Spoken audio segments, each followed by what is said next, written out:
expert discussions on trending stories in politics, business, socio-economy, sports, and documentaries. So catch all the updates on the happenings around the globe. Stay focused on the fact today, only on ATN.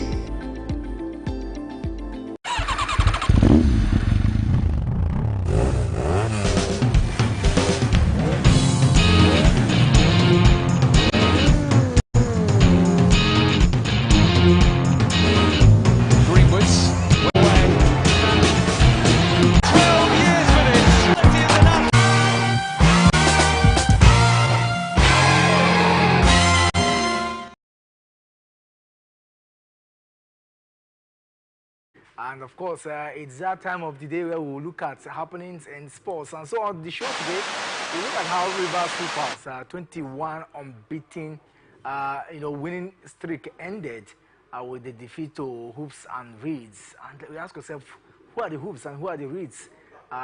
We'll talk about them here on the show today. Not also forgetting that there's a crunch encounter in the English Premier League tonight, and that will be the bulk of our conversation. Arsenal are at top of the English Premier League. Liverpool plays tonight at Anfield against Sheffield United. Will they regain their #1 position? All these and many more will be the conversation this evening on Sports Extraordinary here on Atlantic Television Network. Welcome to the show.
From that break, if you're just joining us, this is Atlantic Television Network Sports Extraordinary here this evening, the fourth day in the month of April. Ekpo Temple is my name. Joining me live this evening to look at some of the happenings, especially all that to talk about in the English Premier League, is Emmanuel Michael, the Mike Man. Welcome to the show. Good evening, Temple, and good evening to our listeners. It's always a pleasure to do this with you. Always a pleasure to do this with you, and of course we'll start with basketball. We are not a cherry news if you're a basketball lover, and if you're a lover of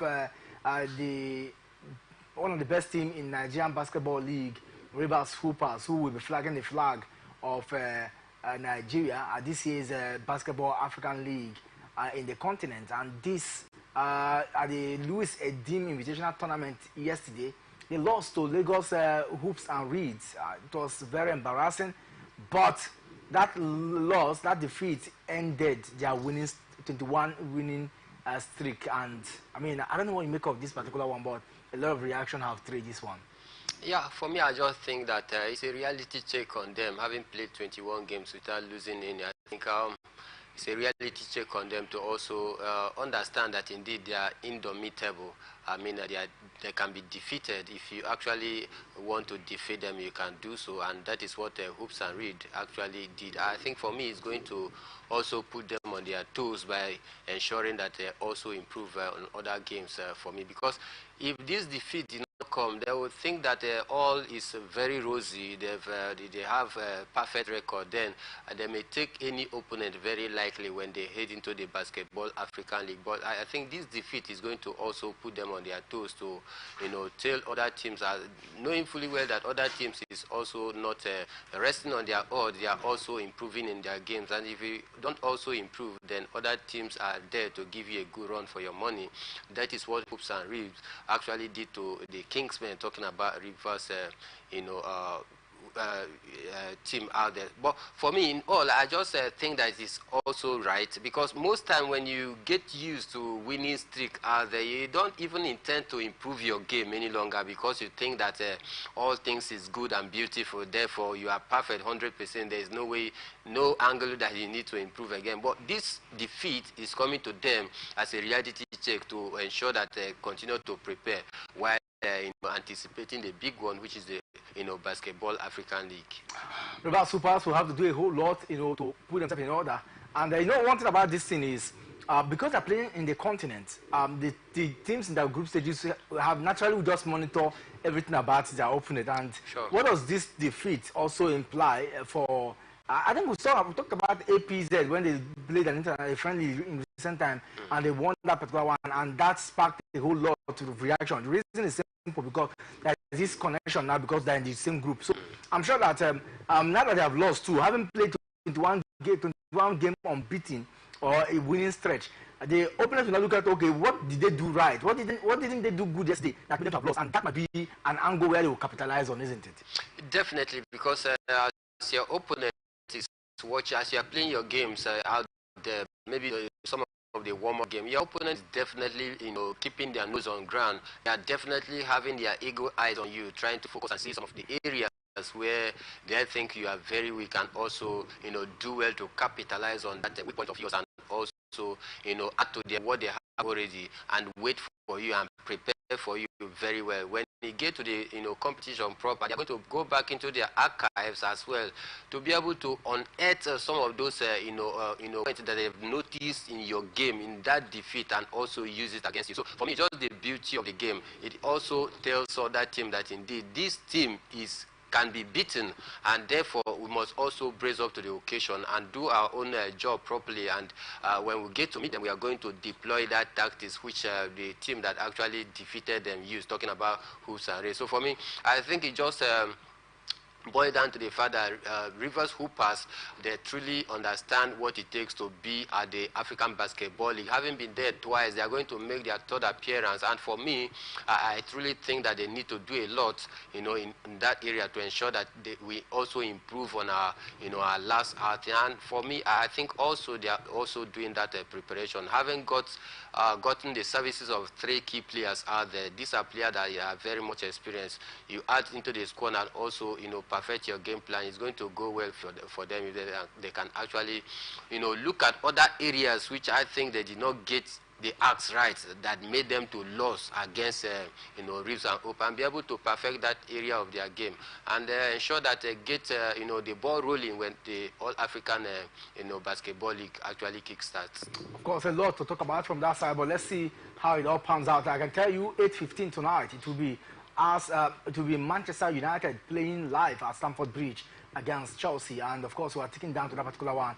A lot of reaction, fans, ticket sales, high to get to see this much anticipated clash tonight, Michael. We're already counting down, and if you look at the time right now, it's just it's not up to it's not up to 2 hours 30 minutes that this game will start tonight at Stamford Bridge.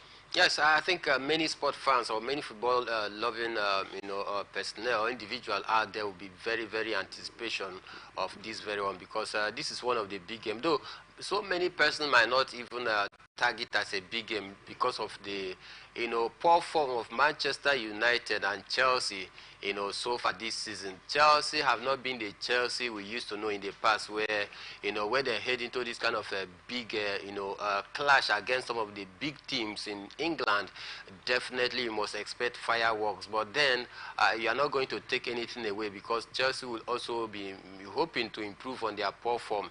Their last game, they actually draw that game against Burnley, and that draw was more like a defeat to them, because the Burnley side were down by 10 men, and their coach as well being shown the red card, and Chelsea was 1 goal up, but then they could not hold on to it. They allow Burnley to equalize, and even also went ahead to make it 2-2 draw with 10 man down. So Manchester United on their own part, they have not been doing a fantastic job so far with Eric Ten Hag in the center of affairs, I think Manchester United have performed poorly as well so far this season. Having, won 15 out of the 29 games that they played, they have also, drawn 3 and lost 11. They have scored 40 goals and conceded 40 as well. While Chelsea, on the other hand, have played 28 games, won 11, drawn 7, and lost 10.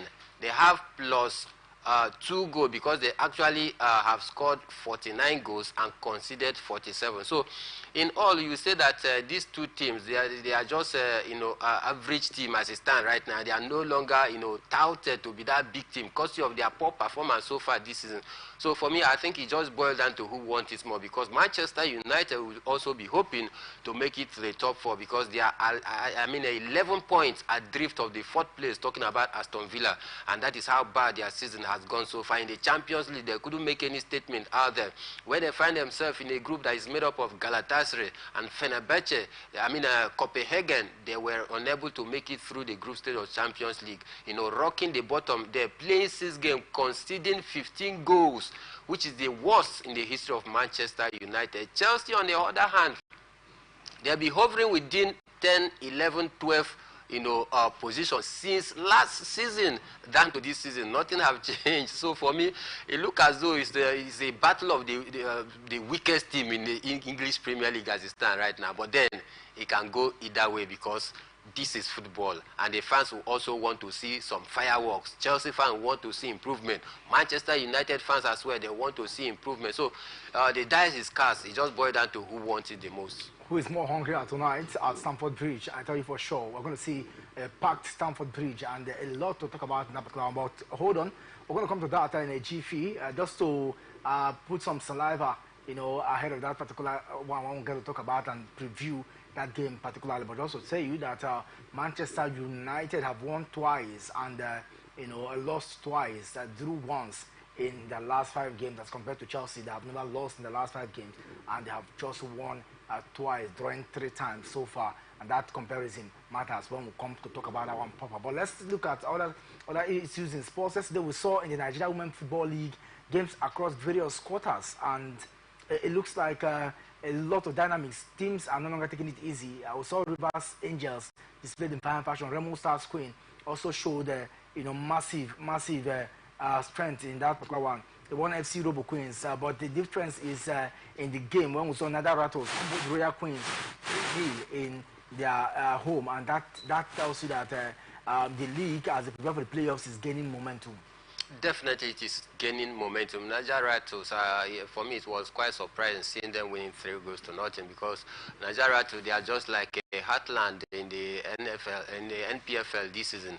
Niger Rattles have actually struggled so far. They couldn't find their foot. Even when the veteran, talking about Onome Ebi, came back to join them temporarily, they continued to churn out bad results out there before she now left out there. I think for me, Nigeria, they just need to start getting all these 3 points, because we have few games before the end of the regular season before we start talking about playoff. If they continue to get some of the 3 points in the last couple of games that is remaining, who knows, possibly they might make it through the playoff, but it's very, very difficult call right now. And then for Rivers Angel, I think for me, they've done a massive and incredible job so far, this season. They are seated at top right now.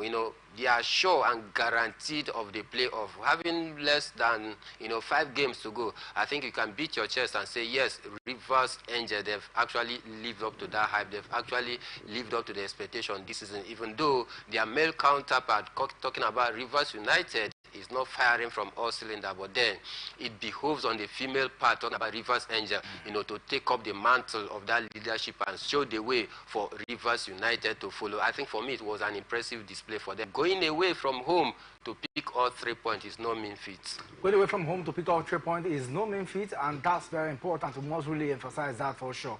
But let's talk about also what transpired in the Nigeria Premier Football League match day 28 across various centers yesterday.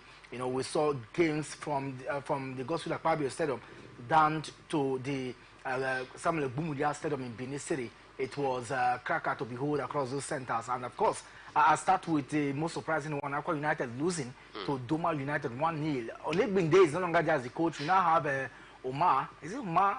Baba Baba Ganaro. Ganaro, I beg your pardon, who is now partnering with Only Binde, but he's now in charge. We saw what he did last year last week when he came, had a training session with them, and it looks like the motivation is there. I mean, that hunger is back, and getting an emphatic win against a side that one would have expected to win at home comfortably, looking at what they did, in Jaws, then this certainly is a surprise for many. Yeah, for me it's a surprise, owing to the fact that Aqua United in their last 3 games before that very one, they haven't lost any of those last 3 games. They actually won 2 of those games and 3-1, and the confidence was high because it looked as though the coach has started getting his tactics right and the players as well have started firing. But for me, it was quite shocking to note that the coach was dropped and Baba Ganaro was brought in. Within the shortest period of time, you don't expect him to also understand the strength of the player. So he needs some more time to be able to understand the strength of any player in whichever department that you are playing. You need to understand, okay, this is where the strength of such person lies. This is the skills, this is the techniques and tactics on the ball. This is how this player is good, whether you are good in the wing, and all of that. So you need time to be able to, look at these players and see what he can also add to them. So for me, I think it was quite surprising to say the least, because I expected Aqua United to get all 3-pointers. So, since they moved from their former stadium back to their main stadium, since they moved from Eke Township Stadium down to the Uyo main stadium, that is Gospel Akpabio International Stadium, I think they've started getting some positive results out there, boiled by the fact that also in their last 3 games before that match, they were unable to lose any. They won 2, 3-1. I think that momentum, that high spirit should be there for them to nick home all 3 points. Well, quite disappointing. They lost all 3 points. As I stand right now, they are still hovering within the relegation zone, and it will be very, very unfortunate that if Aqua United, a team that won the Nigerian Premier Football League 2-3 seasons ago, to go down to the relegation, I think it will be very, very bad. They need to improve on their game going forward. And then another surprising result we saw was that game, Niger Tornadoes beating Bende Insurance at the Samuel Bumudia Stadium, 3-1. I don't know, but I'm just wondering what Mondo Digie, the coach of Bende Insurance, will be saying after this particular one, because it has a way of lashing out on either the referees or the NFF or but I mean, this is massive humbling at home. Definitely, for the coach out there, it's one man that is very, very loquacious. He doesn't swallow anything. He just pour it out the way it is. So we just needed to listen to his post-match conference where he was venting anger. He always find a way of trying to make headway in the media. I think for me, this should not be it. Whenever you get your tactics wrong, you need to also take the bulk of the blame out there, not to try to shift blame to others. You need to take responsibility as a coach. If anything goes wrong, you will be held responsible. But if you are getting the result out there, then the praise comes to you and not to anybody else. So for me, I think you should learn to take responsibility. Not any time that you get to lose game, you come to the media and start crying like a baby. That doesn't go well with me. But still reviewing match day 28 in the Nigeria Premier Football League, and another center where we saw action pack was the biggest game of yesterday, and that was at the Eyimba International Stadium in Aba, where Eyimba thrashed Kano Pillars, 3 times consecutive winners of the Nigeria Premier Football League, 5-0, and this truly was massive. We saw that one yesterday. People, I mean, fans never believed it. It was magical how this was happening to Kano Pillars away from home to Eyimba.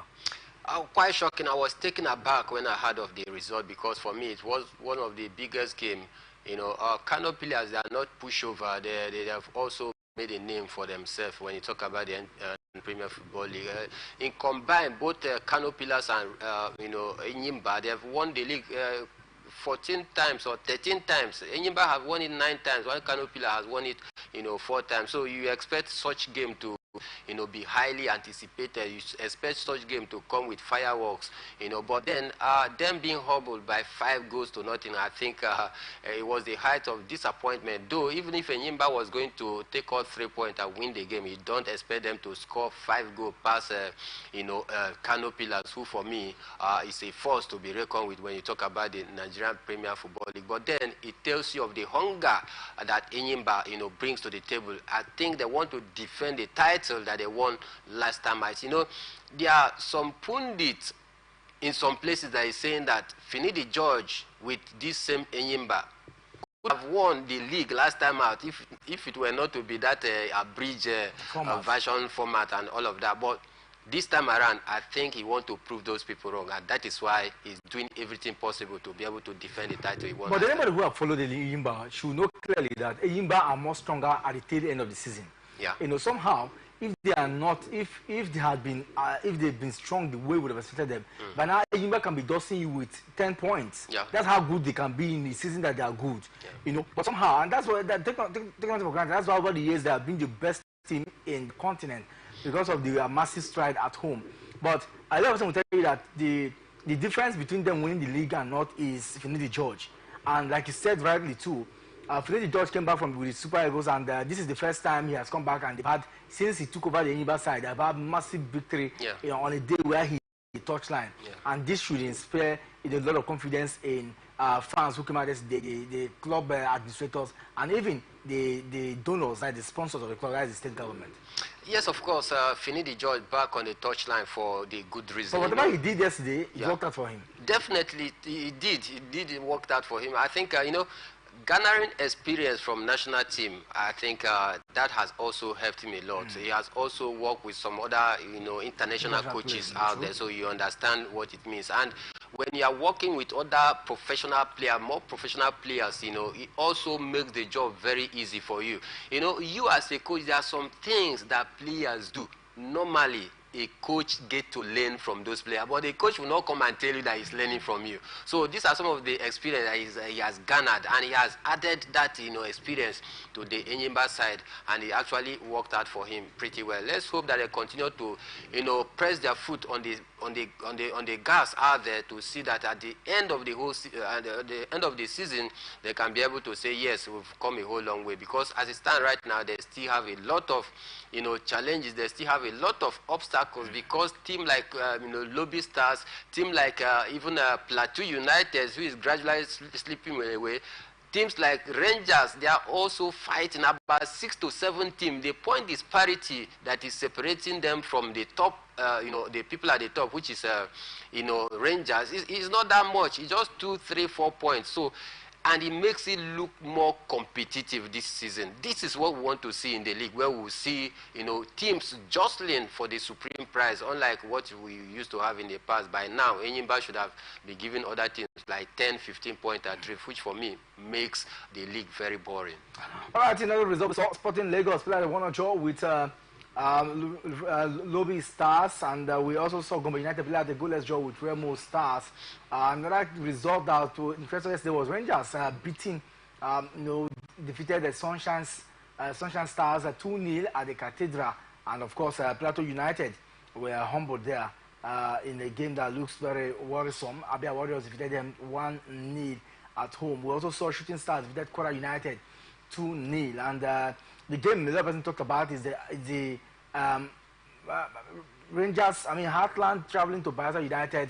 They lost that particular one, and OB is at it again, and he's talking tough. I don't know, but it looks like Heartland might be relegated this season if care is not taken. That is what it's looking like. They might possibly, go back to where they came from, with Christian Obi at the helm of affair. I think he has never been that coach that you expect to be able to tinker, Heartland around and get the best out of the crops of players they have right now. But one thing that baffles me is that whenever he get to lose, he comes out with some flimsy excuse, trying to shift blame, to the players or to the ref. I think for me it's pretty bad. After that game yesterday, he actually came to the media to say that he has exhausted all stars that he knows as a coach, and yet the players have refused to take correction. So when a coach comes to the media to make such a denigrating statement, for me, I think it's not worth it. You are also piling pressure against the players, and when a coach makes such a statement, I think some players, they will try to even conspire to ensure that you are sacked. But that is what you get when you allow state government to also have a share of decision making, yes, in a club. I think for me it doesn't all go well. No, but they are the financier, so you expect that they will make decisions for the club. But the only challenging thing is that there are decisions that do not go well for the club. So you just have to listen, because it doesn't matter. Sentiment should not be attached to emotions when it comes to activities, especially when it comes to football matters, because it is not about a sentiment, about what happens in the field of play, and it is result based. So if you want result, then you have to go for the best, and that's why football is a little bit very tactical. But then around match day 29, we see Plateau United host Demo United.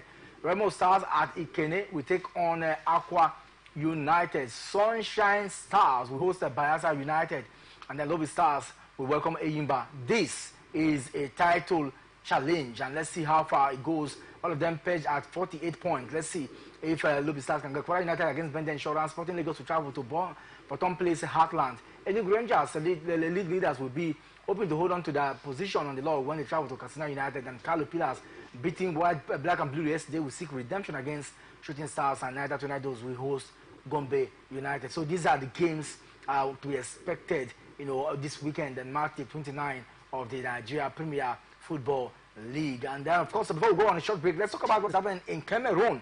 And this is interesting because 3 days ago, on Tuesday precisely, the Cameroon Sports Ministry unveiled the new coach of the national team. And since that transpired, Mark Bryce, the Belgian, since that transpired, the FECAFOOT, that's the Cameroon Football Federation, like the NFF, they have come out to say that they did not know about the appointment of a new coach, and this is surprising. Cameroon have been making news in recent time for the wrong reasons, and this might just be another tug of war between the federation and the sports ministry. Yeah, a big tug of war. I think a battle for who has the final say, which for me I think has been an embarrassing one for the Cameroon Football Federation. That the body talking about FECAFOOT is not aware that a new coach is appointed. It's likened to NFF saying that they are not aware that the sport ministry appointing a coach, or the sport ministry overshadowing the activity or the duty of NFF to go and appoint a coach without discussing that with the NFF. And of course, I think for me that is the height of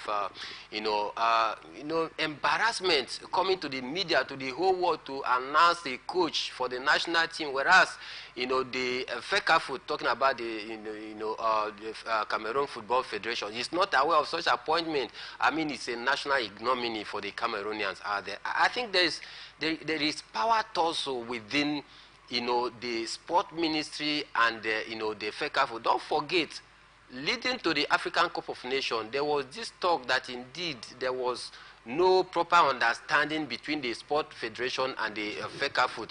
And of course, they went to the African Cup of Nations. They performed woefully, and that also triggered, investigations. Exactly. At some point, even Samuel Eto'o, who is serving as the chairman of the FECAFOOT, had to say that for peace to reign, that he's stepping aside after that, dismal performance of the Cameroonian. But they said, no, we don't have any other person. Come, we need you at this point in time. He decided to stay. Rigobert Song was fired. At some point, it was alleged that about 27 players of the Cameroonian national team have actually falsified their age. So there's a whole lot of charade, there's a whole lot of confusion and misunderstanding and clash of who become the generalissimo out there. So for me, I think all of these things has culminated into what we are seeing today, the disgrace. Like coming to the public to wash your dirty linen. That is what the Cameroonian football is facing right now. But for me, I think they should just need to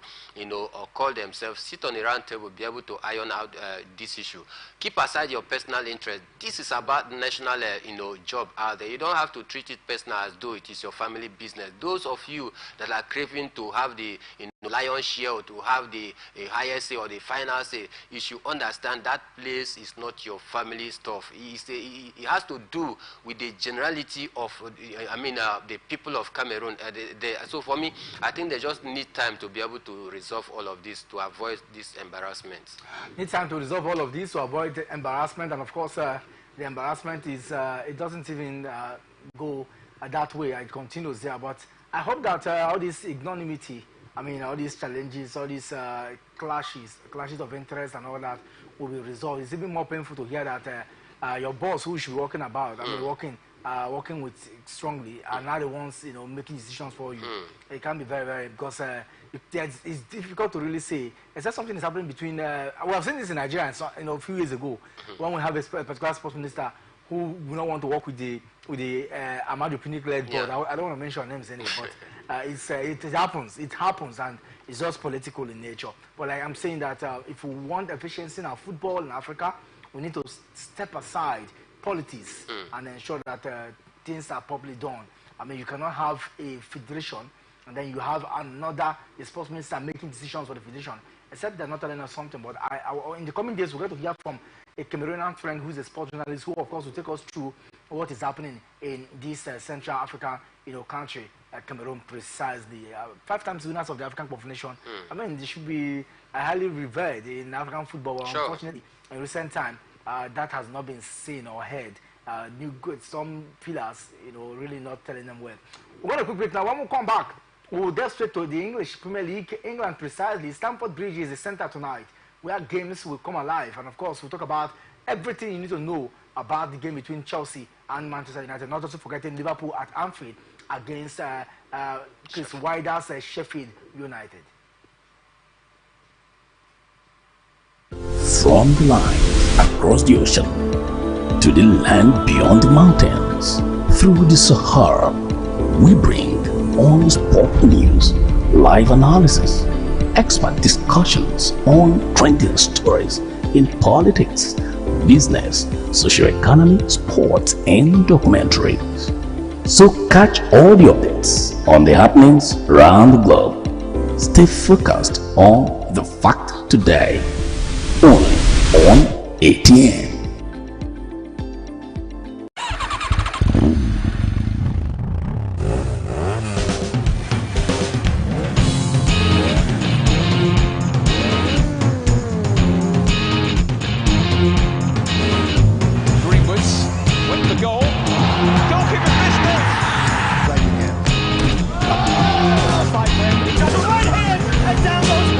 Straight away.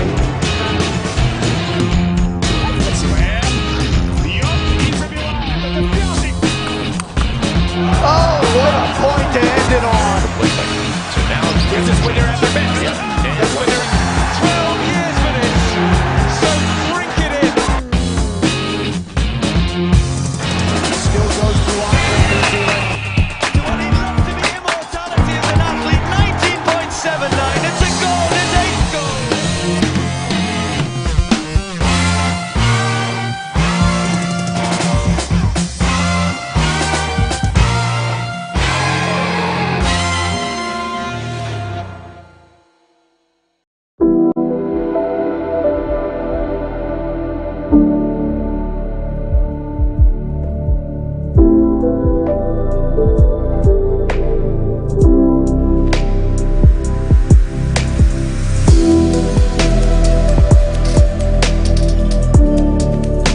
beyond the lines, across the ocean, to the land beyond the mountains, through the Sahara.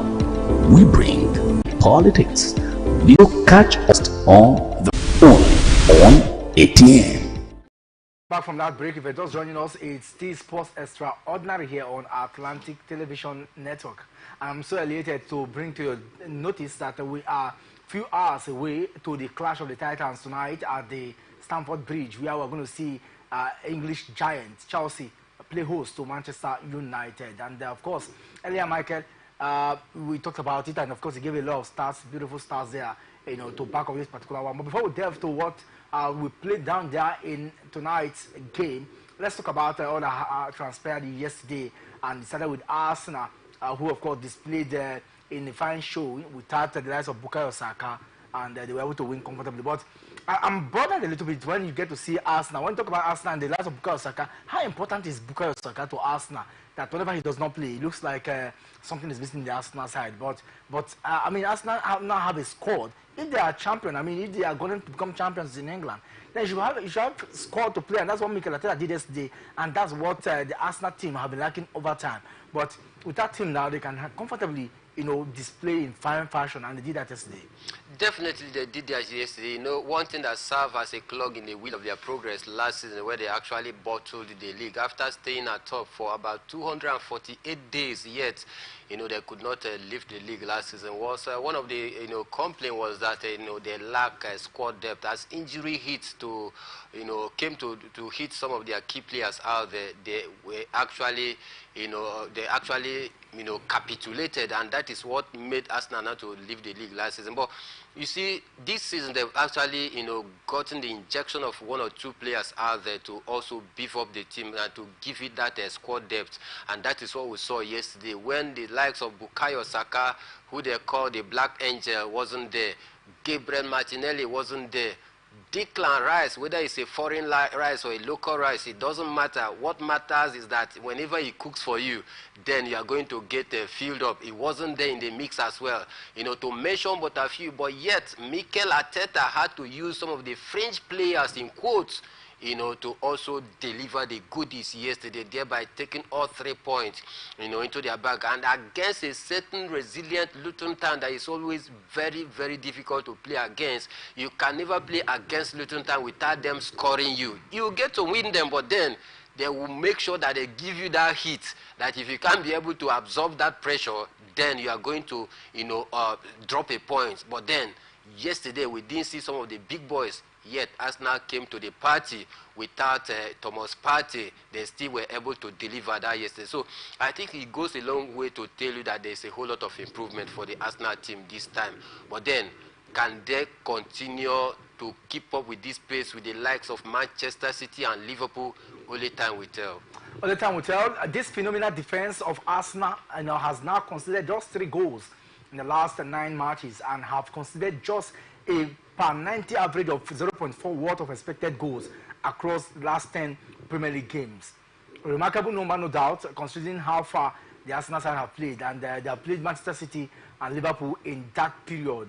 Is this a title-winning defense? A lot of persons want to ask. Definitely.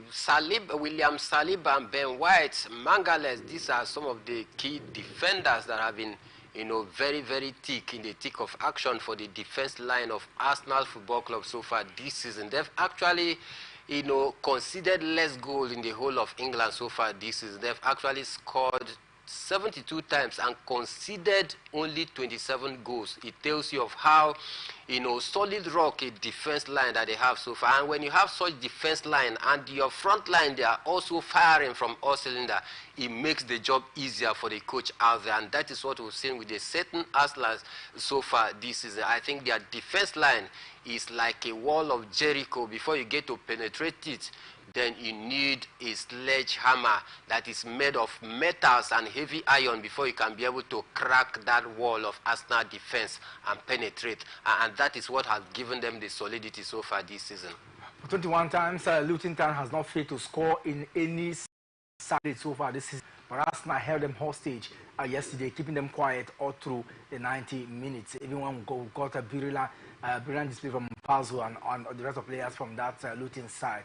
But for Luton Town, I mean, I look at why they are pegged down on the log, and you're asking yourself a lot of questions. No matter how brilliant they can be, at least one never can tell. But with few more games to go, one begin to wonder if they look like a championship team next season. Yeah, for me, I think looking at the way they play, I tell you, they might, might survive, the relegation zone, because they are at least they are not doing pretty bad, but it's just that they lack that experience. Coming into the Premier League for the first time, I think you need experience as well to be able to stay afloat of the league. But I tell you, if they can continue with a fine form, with a fine display, they play some beautiful good football out there, having some good attacking instinct. I tell you, if they can continue to push hard the last day of the season, I see them staying afloat of the EPL. Staying afloat of the English Premier League, and of course, we saw yesterday Phil Foden struck a stunning hat-trick as Manchester City continued to apply pressure to wanted to prove him wrong, that he can still do without that Haaland. He had to keep him on the bench that yesterday's game and introduce a Foden. And when he does that, maybe because of the Champions League game. Maybe, just maybe. But I tell you, what I'm trying to tell you is that Pep Guardiola is one coach that you can never predict. You cannot pinpoint him down and hold him and say this is the particular department that you think that he's weak and you need to capitalize on it. So I think all Manchester City player, they truly understand the philosophy of the coach, because over the years I've been able to impact them and imbibe this philosophy in their head, that whenever you go out there on the pitch of play, don't be afraid, hold on to the ball, do your thing, relax, don't be under pressure, and definitely the goals will come. I tell you, Phil Foden, for me, I think he's the man of the moment. He's not a striker, a utility player. Deploy him on the right wing, he will short deliver. Deploy him on the left wing, he will cut in. Deploy him on the central midfield role, he will definitely deliver. So far, he has 14 goals to his boot. 4 shy of their top striker, talking about Elliot Bruhala, who is on 18 goals. Another person I've also talked about the fact that Foden displayed well when without the likes of, because in the absence of Haaland, we saw how he has produced the masterclass. He has a tally of 21 goals this season. But it was with Rodri, in all competition, who struck first. So I think that that's a compact nature, like you talk about the tactics of Pep Guardiola. Foden has that potential or the tenacity, to go all out when he knows that the marksman is not there. Yeah. And maybe that even brings out the best in him. Yeah, of course, when the marksman is not there, it's like the joker of the team, but opposition team doesn't understand, because he roams every angle of the pitch. You cannot tame him down. You can't limit his move. It's either the next minute you are seeing him on the left side of the pitch. And the more you focus on him, the more others exactly are on the pitch. You give room for others to score. Exactly, and this is similar to that Barcelona of 2002, 10 to 11. You cannot single-handedly say, I want to man-mark this person. If you are doing that, at your own peril, because other players will take advantage and punish you. So I think that is just Man City for you. All right, the win now, the City level on point with Liverpool, who plays Sheffield United tonight, and that's the match will go now. Let's talk about that game where Liverpool will take on Sheffield United, and they know that with 1 point difference between them and Arsenal, and 8 goals margin between them and Arsenal, they need to do everything possible, to win tonight against Sheffield. And no disrespect, but Sheffield United aren't the best team as stands now. So the bookmakers will tell you that this should be an easy swallow for Liverpool at Anfield. Yeah, for me, I think in that direction as well. It's going to be a banana peel for Liverpool, because looking at Sheffield so far this season, they've actually been very, very disappointing. They are rocking the bottom out. I think for me, it's a very disappointing season for, Sheffield. And they're against a certain Liverpool side that is gunning for the title, and they want to also send off Jurgen Klopp in a very good and a proper way. They are fighting from all fronts. You hardly notice that player like Diego Jota is not in the mix. You really notice that players like Arnold is not in the team. You really notice that players like Wataru Endo has not been around so far. So I think for me, it goes a whole long way to tell you that Liverpool, they are ready to fight the last minute of the game. But then we can't rule out upsets in the game of football. Anything can happen, but I truly give it to Liverpool.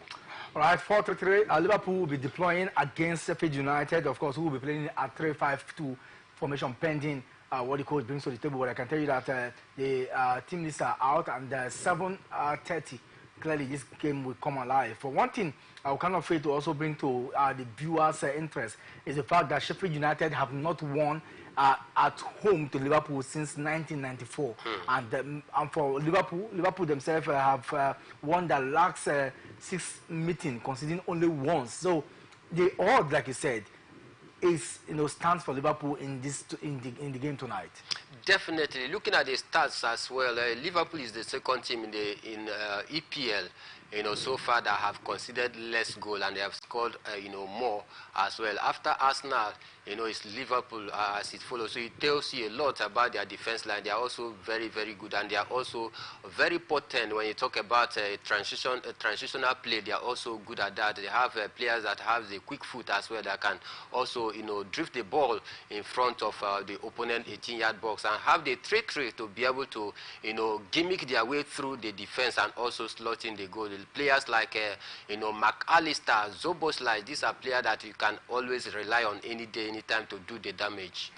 Liverpool are unbeaten in 27 games so far at Anfield, and stretched back to the game, the 2-1 defeat to Leeds United in October 2022. So very difficult to really get something from Liverpool when it gets to playing at Anfield. And of course, your club has the tendency of always winning newly promoted side, in the game, and so every thing seems to be in the favor. But let's talk about what to transfer. What will happen at Stamford Bridge tonight? Because it looks like all hands are on deck, for that particular one, and a lot of us want to really see what to play out tonight in the English Premier League. Chelsea look back to welcome some of the big names from their quarters back. The likes of Kane Chukwuemeka, Robert Sanchez, and Trevor Chalobah. These are players that might add the spice to Chelsea Football Club tonight when they play against Manchester United. Chelsea Football Club, they are 8 points away from Manchester United, who are state 6th as compared to them state 12th. And like I talked about earlier, they have not they've won twice, lost twice, and drew once. Okay, they haven't lost in the last 5 games. As compared to Manchester United, have won twice and lost twice, and as well as drew once in the last 5 games. So on par, share similarities in a lot of areas, but then Manchester United still have 8-point advantage against Chelsea. So tonight's game, we are with the pendulum swing. I think it's very difficult for me to predict this very one, because Manchester United, they are not doing pretty well either. Looking at how Chelsea have struggled so far this season, nobody actually noticed that Manchester United has even lost more games than Chelsea so far this season. And Manchester United have played more games than Chelsea. Manchester United have played 29 games, while Chelsea have played 28 games. So that 8-point margin, I think, will be cut short if Chelsea can take advantage of it tonight by making sure they get all 3 points. But that will be pretty difficult, because the last time I checked, that Chelsea Football Club actually got a better of Manchester United, dated back December 2017. That is about 7 years down the line. So for such record, I think it's going to be very difficult. Though they say that records are made to be broken, of course I agree. But looking at the form of this present Chelsea right now, you cannot beat your chest and say, yes, I want to put my money on them. For those that play the white paper ticket, I'm just saying that. But then, looking at it critically, I think that Chelsea have a point to prove, because the coach as well is also, he keep telling the fans as well to support the team, that they are on a rebuilding process, that in due time, they will definitely reap the reward of being patient. While on the other hand, there's a whole lot of pressure that is being piled against Erik ten Hag. We hear that the new owner is even planning to, sack Erik ten Hag if he did not get a top 4 finish right now. And we are hearing some names popping up like Graham Potter and Gary Southgate, because of the English connection out there. Who knows? So I think that may even want to propel Erik ten Hag, to ensure that he get all 3 points, just because he want to, remain with Manchester United. But then, if you ask me, can Manchester United make the top 4? quite big a question out there, because Aston Villa, that is seated at the 4th position right now, is gapping Manchester United with 11 good points, and that is a big mountain hill for Manchester United to climb. But if they must climb that mountain, it starts from the Stamford Bridge tonight. So climb the mountain, it starts from Stamford Bridge tonight. 8 points difference between Chelsea and Manchester United. Let's see as compared to that 12th position, but let's see how far. Chelsea, we want to go with some lineup that looks very formidable. And look at the lineup of Pochettino. One begin to ask a lot of questions. Marco Kurela said to be tonight, but then we still hope to get to see more from that side, and a lot of permutations already. But how important it is to the both side, the fans of the both club, how important is this game to them? Very, very important. Important in the sense that, the Chelsea fan the other day, last 2 weeks, they actually released, a memo, an open letter to the owner talking about Todd Boehly, lamenting on the fact that Todd Boehly has not been able to carry them along. And I believe that, Todd Boehly will also want to yield to the yearnings of Chelsea supporters out there. And by so doing, I think it will be very, very important for the fans, because this is one of the biggest game in their life so far this season. Playing at home to Manchester United, whom they have not beaten in the last 7 years. I think the fans will be very, very, anticipating of this very well. And then looking at the fact that in their last game, they actually struggled to play 2-2 draw against a struggling Burnley, and that left the fans very, very angry. So they want to also come out in this very one to also cheer the team to victory. And by so doing, you expect the Chelsea players to want to, make amends for faltering last time out against Burnley. And then on the other hand, for the Manchester United fans as well, they will also be hoping to see that change of play, to see that reinvigorated Manchester United that actually struggled as well against Brentford in their last game. Brentford totally